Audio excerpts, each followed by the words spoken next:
Marie Astrid Deschamps, je suis responsable des ressources humaines sur une franchise McDonald's de 5 restaurants. Nous avons à peu près 290 collaborateurs.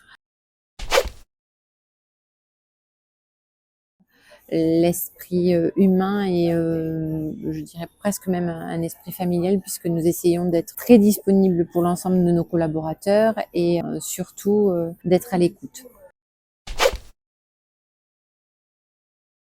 C'est aussi que nous avons une grande sensibilité autour de la déficience intellectuelle, de la reconnaissance de travailleurs handicapés sur des parcours plutôt marqués par la vie ou l'usure, mais également tous les parcours qui vont être plus difficiles d'un aspect social, avec des gens peut-être qui ont été en longue maladie et qui ont perdu confiance, pour lequel je pense qu'on pourrait faire quelque chose. Et puis également tous ces jeunes voilà, qui sont dépourvus de système scolaire et de systèmes familiaux.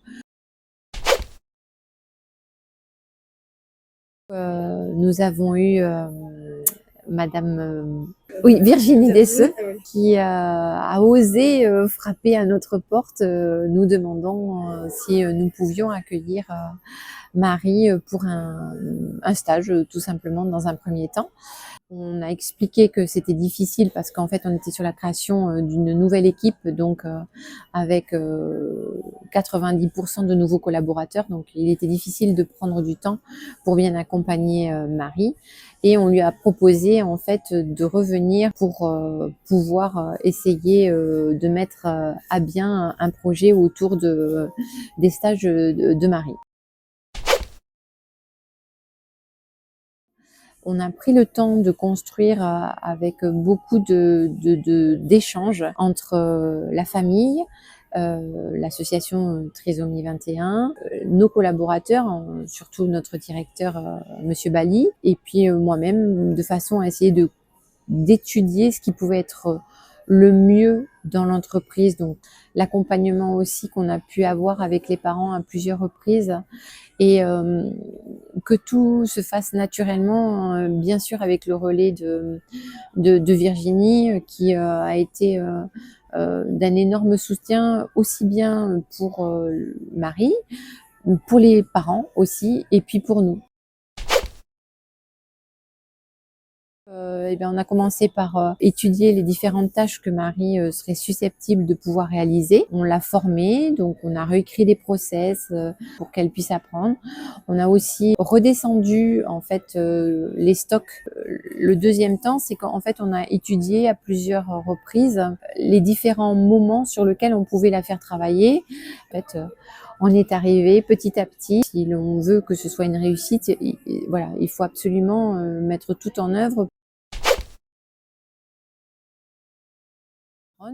Et ben, fort de cette réussite, on a continué l'expérience. Pour le coup, ça a été beaucoup plus simple, puisque fort de l'expérience qu'on avait eue avec Marie, il y avait un espèce de savoir-faire qui s'était mis en place aussi bien entre l'association, nous, au travers des différentes tâches qu'on avait pu déjà dissocier, et puis bien évidemment la famille. Mais aujourd'hui, c'est quelqu'un qui a obtenu aussi son CDI.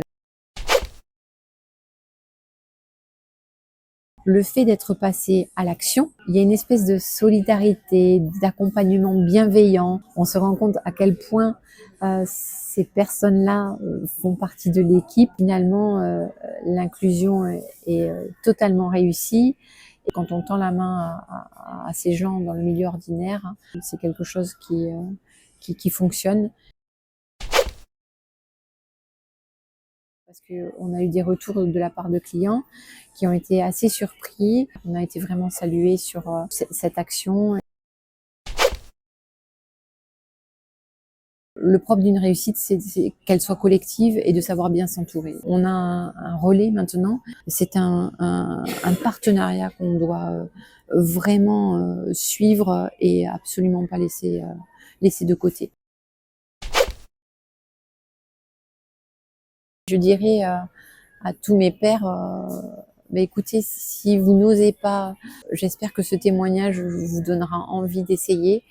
c'est aussi ce qui peut à nouveau donner du sens à nos métiers respectifs et certainement donner envie à nos équipes qui, je pense, sont excessivement sensibles à, à ce côté humain qu'on va pouvoir déployer quand on rentre dans ces chemins-là.